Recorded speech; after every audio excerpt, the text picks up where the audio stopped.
Hey everybody, Davenport here, 12:31 p.m. on the Northwest clock, September 15th, 2020, getting closer and closer to that October the 1st Facebook censorship deadline.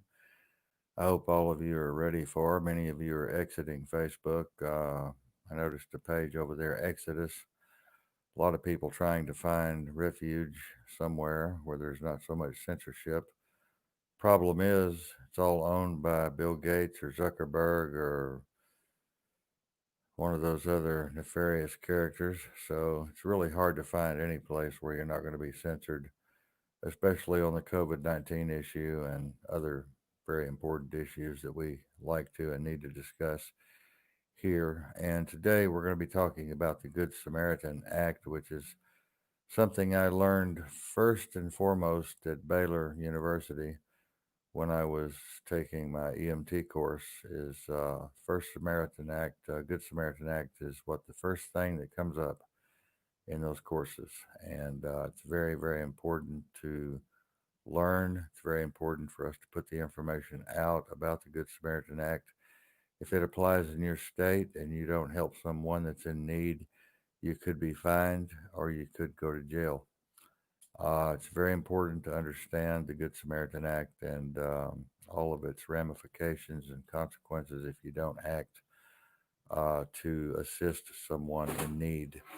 So I think we'll watch this video and then I'll come back and do a little chat on it. So go ahead and producer, if you would, put me in there and let's check this video out.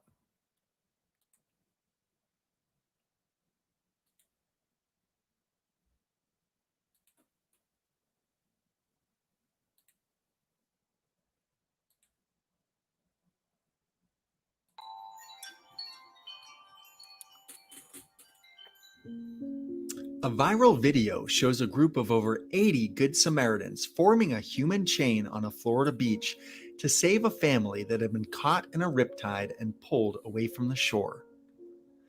Another video from Florida, taken just one day after the rescue, sadly provides a stark contrast. A group of 5 teenagers saw Jamal Dunn, a 32-year-old disabled man, drowning in a pond and screaming for help. Rather than trying to save him or calling 911, they videotaped his struggles, laughing and mocking the man until his very last breath. The video was instantly shared around Facebook, but Jamal's body wasn't found until 3 days later. Across the country, a woman slips and falls onto the train tracks in a Philadelphia subway. A few Good Samaritans sprang into action and rushed to the woman's aid, helping her off the tracks and back to safety. This was not the case one state over in New York. An elderly man was bumped off balance and fell off the platform. The man struggled to get back to safety while bystanders not only watched, but they pulled out their devices and recorded as the train approached. No Good Samaritan was present on that day, and the man lost his life. The news is filled with stories of injustices, crimes, and tragedies, but the disturbing nature of these events is multiplied when bystanders do nothing to offer help and instead respond by recording the event on their phones and sharing it over social media. There is an anomaly called the bystander effect, where individuals are less likely to offer help to a victim when there are other people present. The greater number of bystanders, the less likely it is that one of them will help. So it can actually be more dangerous to be injured in a busy train station than out in the woods. The bystander effect is such a powerful psychological phenomena that many states and countries have enacted laws to counteract this. The Good Samaritan laws were created to encourage people to step up and help someone who is in trouble. It is seen as our ethical, moral, and legal obligation to help when we are able to. Failure to do so can result in fines, lawsuits, or in extreme cases, jail time.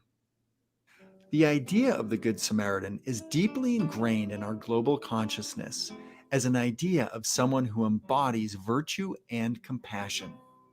and this idea has been around for over 2,000 years. The first Good Samaritan comes from a Bible parable in Luke chapter 10, verse 25. Jesus is giving a talk to a group of Jews when a lawyer in the crowd stands up and interrupts Jesus with a probing question. What must I do to inherit eternal life? Which is another way of asking, what is the purpose of life? Jesus understood this was a test and chose to answer the question with another question, as he often did. What is written in the law? He replied. How do you read it? The lawyer answered, Love the Lord your God with all your heart and with all your soul and with all your strength and with all your mind, and love your neighbor as yourself. You have answered correctly, Jesus replied. Do this and you will live. But the lawyer wanted to justify himself. And who is my neighbor? In reply, Jesus tells the story of the Good Samaritan. A man was going down from Jerusalem to Jericho when he was attacked by robbers. They stripped him of his clothes, beat him, and went away, leaving him half dead. A priest happened to be going down the same road, and when he saw the man, he passed by on the other side. So too a Levite, when he came to the place and saw him, passed by on the other side. But a Samaritan, as he traveled, came where the man was, and when he saw him, he took pity on him. This astonished the listeners, for Jews and Samaritans despised one another. The Samaritan went to him and bandaged his wounds, pouring on oil and wine. Then he put the man on his own donkey, brought him to an inn, and took care of him. The next day he took out 2 denarii and gave them to the innkeeper. Look after him, he said, and when I return, I will reimburse you for any extra expense you may have. Then Jesus asks, which of these 3 do you think was a neighbor to the man who fell into the hands of robbers? The lawyer reluctantly admitted, the one who had mercy on him. Jesus told him, go and do likewise. This story is simple, yet has endured the tests of time, for it reveals how to have a meaningful life. Treat others the way you want to be treated. Love your neighbor as yourself.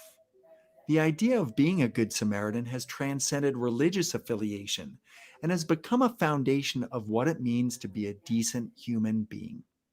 Sadly, many people in modern society spend so much time staring at screens that they have become detached from reality. When conflict arises, many people's first reaction is to whip out their phones and record as a tragedy unfolds. And these tragedies are uploaded to the web for everyone on Earth to see. The misfortunes of 7.8 billion people are broadcast onto our screens for us to mindlessly consume, to the point where we become numb and disassociate these events from reality. As a result, when real situations happen right in front of us, the conditioned response is to record the event rather than try to offer help. With all the chaos in the news and on social media, we can often feel powerless to affect any change on a macro level. How can your kindness and empathy have any impact on tragic events happening on the other side of the world? And the truth is, it can't. There is nothing you can do to affect the events you see on your screen. The reality is, we can't change the world, but we can change ourselves. We have the power to change who we are, to shape ourselves into a beacon of good, to do the right thing, be mindful, be kind, act on compassion, and take the high road. And if we all followed in the steps of the Good Samaritan, this world would change overnight. You may not be able to change the world, but always remember you have the power to change yourself, and that will change the world. Be the change you want to see in the world. If you act on compassion when the moment presents itself, you will have a meaningful life. Mark Twain said it best, you're never wrong to do the right thing. So the next time you see someone in need, don't ask the question, is this my neighbor? The far more important question is, am I being a neighbor? Don't be the bystander that stays in the dark. Do as the Good Samaritan, and you will move closer to a life of purpose.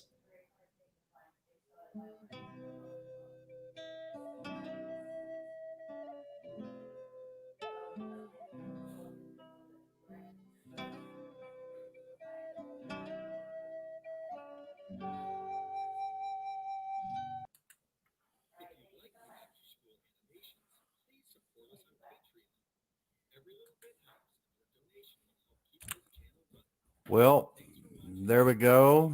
And let me turn that off so I can hear. And I think we got that through. I think we got that all the way through. But as I said before, the Good Samaritan Act is something that we learn first and foremost in EMT and paramedic school. And that is to reach out and be available to your neighbor and help those in need. And that's what really inspired me and motivated me to be a paramedic and to become an EMT at Baylor. And later on, R.H. Dedman in Carrollton, where I graduated paramedic school, again, top of my class, second time, EMT, second time, top of my class. And I've always thought this way. I've always been this way. And I guess that's why I got in the emergency care field in the first place. I can't imagine 25 people pulling out their cameras and watching someone drowned in a pond, or five teenagers watching someone drowned in a pond while taking pictures of them. They weren't even prosecuted. In my opinion, they should have all been hung on the courthouse steps. And the poor man that fell off the subway platform into the way of the moving train who lost his life. There again, people should have been hung. Um, the other bystanders in the other situation moved to rescue that one woman that fell.